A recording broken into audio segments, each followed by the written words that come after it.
Hey guys, so welcome to this video. So before starting the video मैं आपको बता दूं हमारा टेस्ट सीरीज शुरू हो चुका है जिसको हजारों बच्चे ऑलरेडी लिख रहे हैं। तो आपको बता देता हूं, मैकेनिकल का 10 फुल लेंथ टेस्ट सीरीज हम दे रहे हैं जो खाली टेक्निकल सेक्शन होगा। मतलब क्या है, जिसमें सिर्फ मैकेनिकल क्वेश्चन होंगे।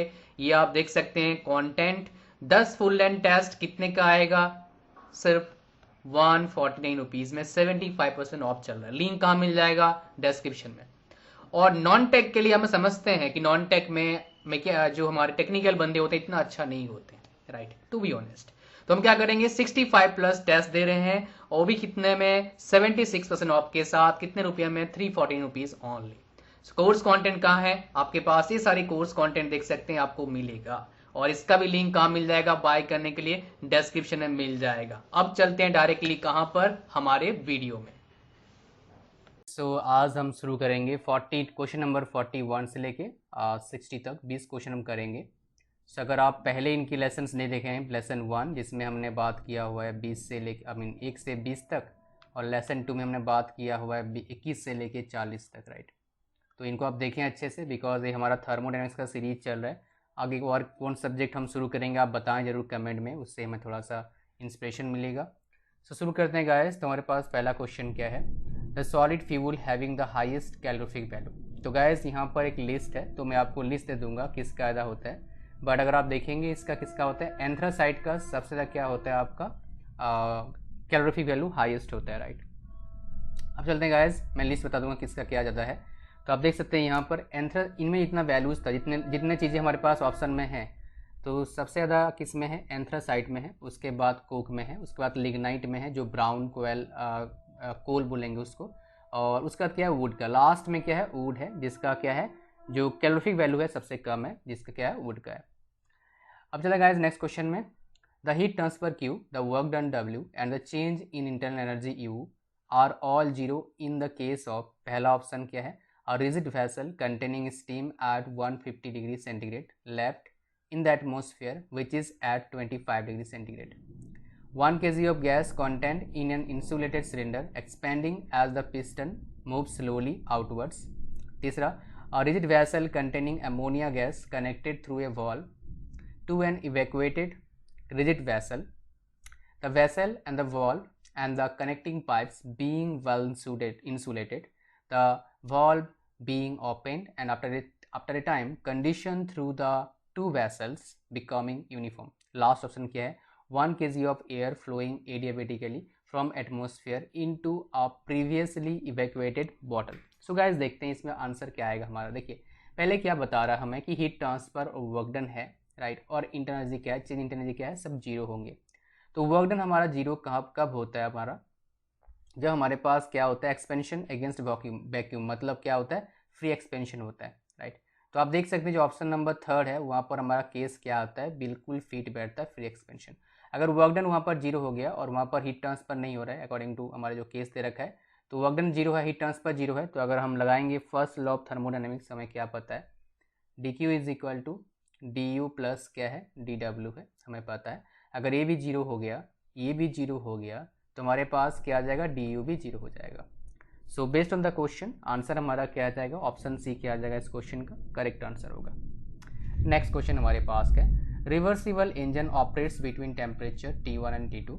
The energy rejected by this engine is received by a second reversible engine at temperature T2 and rejects to a reservoir at temperature T3. If the efficiencies of the engines are same, then the relationship between T1, T2 and T3 is given by.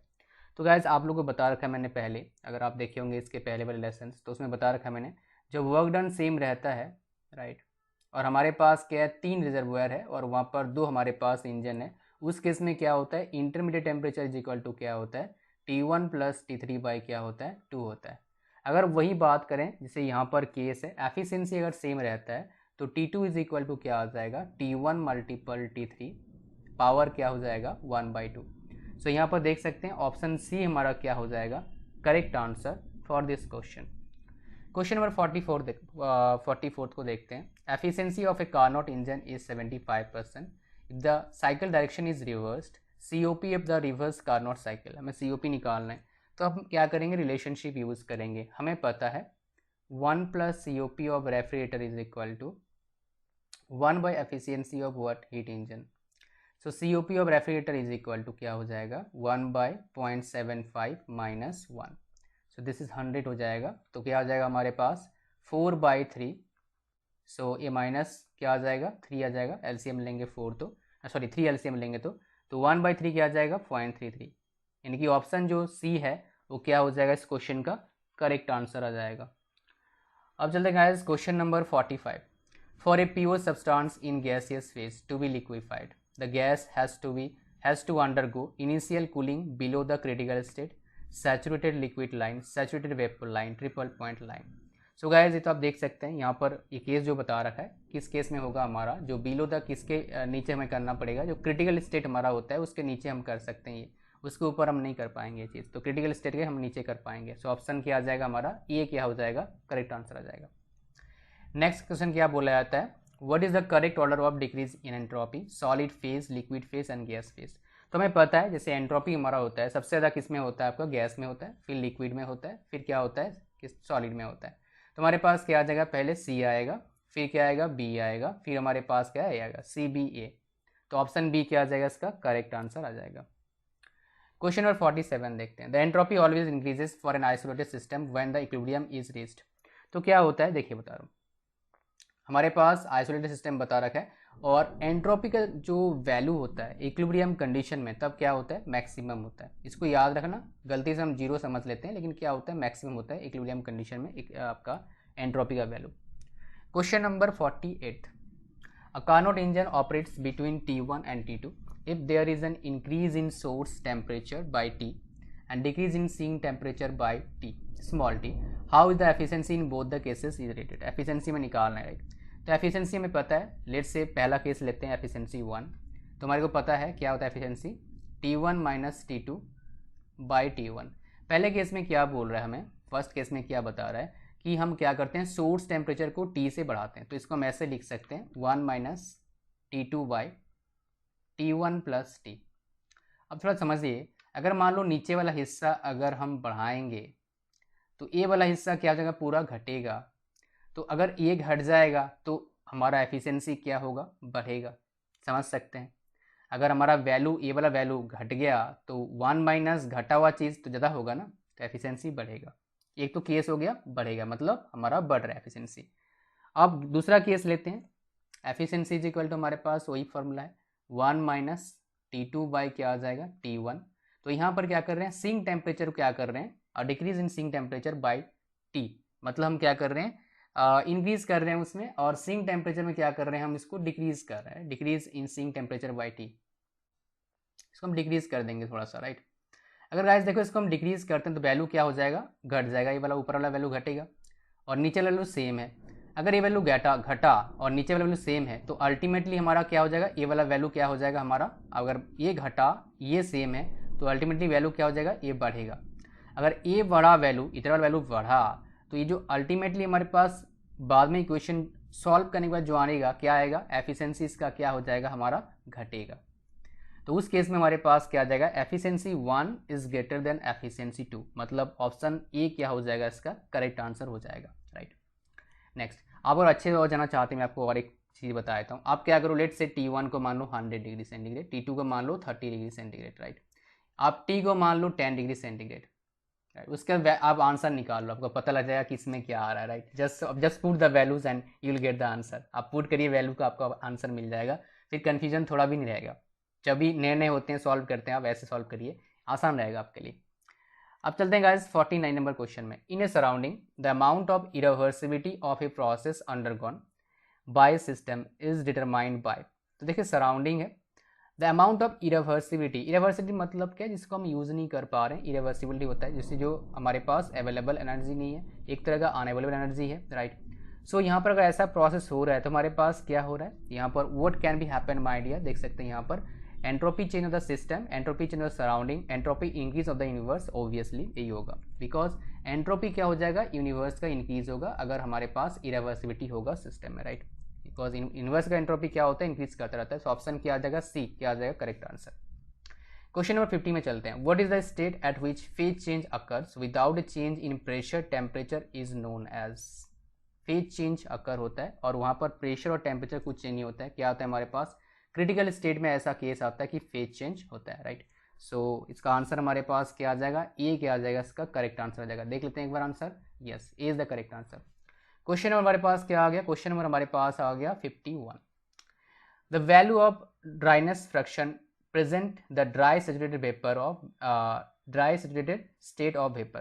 तो dryness fraction कितना हो जाएगा dry saturated vapour में, obviously 100% होगा because सब कुछ dry है, तो उसमें क्या आ जाएगा, और ड्राइनेस फ्रैक्शन क्या आ जाएगा 100% आ जाएगा, मतलब 1 आ जाएगा, राइट। और ड्राइनेस फ्रैक्शन की वैल्यू किसमें भी किस में वेरी करता है, 0 to 1। चलिए नेक्स्ट चलते हैं हमारे पास 52 नंबर क्वेश्चन चलते हैं।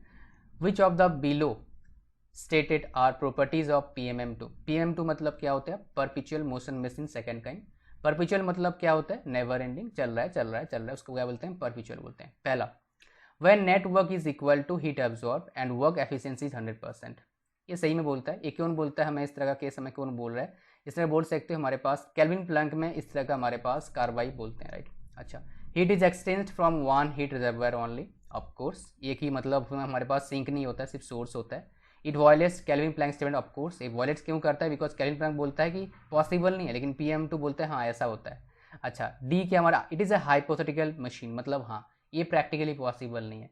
सो क्या हो जाएगा हमारे पास, अगर आप चारों को ऑप्शन को देखेंगे, चारों ऑप्शन क्या है, करेक्ट है अकॉर्डिंग टू दिस क्वेश्चन, तो हमारे पास ऑप्शन डी क्या आ जाएगा आपका करेक्ट आंसर होगा इस क्वेश्चन का। क्वेश्चन नंबर 53 में चलते हैं। If a Carnot refrigerator has a COP of 6, what is the ratio of lower to higher absolute temperature. Guys same to same question, the same question already asked in ESC में पूछा गया था। Same question ESC में पहले पूछा गया था gate, और एक क्वेश्चन SSC JEE में पूछा गया है, SSC JEE में बाद में पूछा गया है, राइट। चलिए सॉल्व करते हैं। तो हमें पता है COP क्या होता है, COP ऑफ रेफ्रिजरेटर है 6 इज इक्वल टू हमारे पास क्या आ जाएगा, TL by TH minus TL आ जाएगा। हम क्या करेंगे, क्रॉस मल्टीप्लिकेशन करेंगे, तो हमारे पास क्या आ जाएगा, TH माइनस TL बाई क्या आ जाएगा हमारे पास, TL आ जाएगा हमारे पास, इज इक्वल टू हम लिख सकते हैं TH by TL, right, -1 is equal to 1/6, because ये क्या आ जाएगा, ये भी 1/6 हो जाएगा। तो यहाँ पर हम क्या लिख सकते हैं, देख सकते हैं आप, मैं थोड़ा सा, TH by TL is equal to 1/6 plus 1 is equal to 6, और ऊपर ये 6 हो जाएगा प्लस 1 7/6। बट क्वेश्चन में क्या पूछा है, लोअर टू हायर, लेकिन यहाँ पर क्या आ रहा है, हायर टू लोअर। तो हम क्या करेंगे, फिर से क्रॉस मल्टीप्लिकेशन करेंगे, तो लोअर टू हायर हो गया, क्या आ जाएगा 6/7। सो ऑप्शन सी क्या आ जाएगा हमारा करेक्ट आंसर आ जाएगा, right. So 53rd number question में आंसर कौन सा है, option C. What processes does Carnot cycle consist of. Carnot cycle, अच्छा ये सिंपल क्वेश्चन था। कार्नोट साइकिल हमारे पास अगर मान लो PV वाला बनाते हैं, हमारे पास isothermal adiabatic, isothermal adiabatic, reversible adiabatic बोल सकते हैं, राइट। तो हमारे पास 2 आइसोथर्मल है और 2 क्या है, एडियाबेटिक है। तो देख सकते हैं आपके पास ए क्या आ जाएगा इसका correct answer, 2 isothermal and 2 adiabatic. और एडियाबेटिक कैसा होता है, इसमें रिवर्सिबल होता है। Next, what is the temperature at which A system goes under A reversible isothermal process without heat transfer. तो इसमें क्या होता है हमारे पास, एब्सोल्यूट टेम्परेचर, मतलब 0 केल्विन में ऐसा केस हमारा हो सकता है। 56 number, all the processes in an air standard cycle are assume to be. Obviously air standard cycle में हम क्या करते हैं, सारे को रिवर्सिबल मानते हैं, तो आंसर क्या आ जाएगा हमारा डी। जैसे अपने अभी देखा एडियाबेटिक, उसको हम क्या बोलते हैं, रिवर्सिबल एडियाबेटिक प्रोसेस। क्यों, अगर रिवर्सिबल मानेंगे तभी तो हमारे पास एफिशिएंसी आएगा, इरिवर्सिबल में एफिशिएंसी कहाँ का, मैक्सिमम एफिशिएंसी आएगा नहीं। बट जो हमारे पास प्रैक्टिकल साइकिल्स जो होते हैं हमारे पास, वो क्या होते हैं, सारे इरिवर्सिबल होते हैं। Next, water flows through a turbine in which due to friction there is a temperature rise 30 to 35 degrees centigrade. If there is no heat transfer taking place during the process, what is the change in entropy of the water? So ds is equal to इस case में क्या आ जाएगा, m तो हमारे पास क्या आ जाएगा, हमारे पास किलो जूल पर केजी लेंगे, m लेने की जरूरत नहीं है। तो Cp आ जाएगा, नेचुरल लॉग क्या आ जाएगा, T2/T1 आ जाएगा। यहाँ गलती बिल्कुल मत करना, इसमें वैल्यू पुट करना है 273 से ऐड करना है, बिकॉज केल्विन में लेके हमें क्या करना है, सोल्यूशन निकालना है, 273 यहाँ पर ऐड करना है। तो Cp क्या होता है, 4.186 आ जाएगा, राइट। मल्टीपल नेचुरल लॉग क्या आ जाएगा हमारे पास, दिस वैल्यू मतलब 35 + 273 डिवीजन 30 + 273। पहले मैं निकालता हूँ फिर आपको बताऊँगा कितना आंसर आ रहा है। Let me just calculate natural log 35 + 273 division 35 अगर 30 + प्लस 273, आप भी कैलकुलेट करा करिए साथ साथ, मल्टीपल 4.186, तो हमारे पास क्या आ रहा है 0.079, यानी कि ऑप्शन बी क्या आ रहा है हमारा करेक्ट आंसर आ रहा है इस क्वेश्चन का। चलिए गाइस चलते हैं नेक्स्ट क्वेश्चन में। हमारे पास 58 नंबर क्वेश्चन में क्या बोला है, heating off dry steam above saturation temperature is known as. अगर मान लो हमारे पास कोई ड्राई स्टीम है, टीएस डायग्राम ले लो, राइट। अगर अबव सैचुरेशन टेम्परेचर हम हीट करेंगे तो यहाँ पर क्या आ जाएगा, सुपर हीटिंग बोलेंगे इसको हम क्या बोलते हैं, सुपर हीटिंग बोलेंगे। सो क्वेश्चन नंबर हमारे पास क्या है 59 number question, the specific heat of super heated steam kilo calorie पर KG is generally of the order of, definitely क्या होता है हमारा हाफ होता है, 0.5 होता है। तो कुछ वैल्यूज आपको बता देता हूँ इसके बारे में। और तो हमारे पास क्या आता है, देखिए अगर बात करते हैं हम किलो जूल में, किलो जूल पर केजी केल्विन में, तो कितना आ जाए हमारे पास, किलो जूल पर केजी करेंगे बिकॉज एंथैल्पी की हम बात करेंगे। Let's say just let me see specific heat kilo joule पर केजी, हाँ तो ये किलो जूल पर केजी करेंगे, केल्विन लेंगे नहीं यहाँ पर हम, राइट। किलो जूल पर केजी आ जाएगा हमारे पास, एंथैल्पी आ रहा है, राइट दैट्स राइट। एक सेकंड, हाँ हमारे पास super heated steam specific heat आ रहा है हमारे पास, एंथैल्पी नहीं है, किलो जूल पर केजी में ले रहा है, किलो कैलोरी पर केजी, चलो ठीक है। ये तो एक्चुअली किलो कैलोरी हमारे पास, अगर स्पेसिफिक बात करेंगे किलो, यहाँ पर super specific heat of super heated steam इसको किलो कैलोरी पर केजी ले रहा है, राइट। बट यहाँ पर मेरे हिसाब से इनको किलो, एक्चुअली अगर आप देखें किलो जूल, इसमें देखेंगे किलो जूल ये सही है, किलो जूल पर केजी केल्विन होना चाहिए, राइट। तो किलो कैलोरी पर केजी ले रहा है, तो उसमें हम क्या करेंगे, इसको ले लेंगे आपका 4.5 होता है, बिकॉज इसका जो होता है हमारे पास अगर बात करोगे सिंपल वाटर का 4.2 होता है, बट जब हम स्टीम की बात करते हैं, राइट, तो उसमें क्या होता है हाफ हो जाता है, मतलब कितना हो जाएगा हमारे पास 2.1 आ जाएगा, राइट। यहाँ पर आंसर क्या जाएगा 0.5, कैलोरी में है, इसको याद रखिएगा ये है। बट इसका यूनिट जो स्पेसिफिक हीट का यूनिट क्या होता है, किलो जूल पर केजी केल्विन होता है, right. Next, adiabatic process is, कैसा प्रोसेस होता है एडियाबेटिक, आप लोगों को पता है, इसमें हीट ट्रांसफर नहीं होता है, मतलब हीट कांस्टेंट होता है। तो आप देख सकते हैं यहाँ पर आंसर हमारे पास क्या आ जाएगा, B is the correct answer for this question. Hey guys, so thank you very much for watching the video till the end. So once again guys, so you can get both the test series non-tech as well as technical, both the links are in the description. So get the test series, write test series and find out where you are lacking and how you can make yourself better, right? So guys, मिलते हैं test series के अंदर और next video में, bye bye.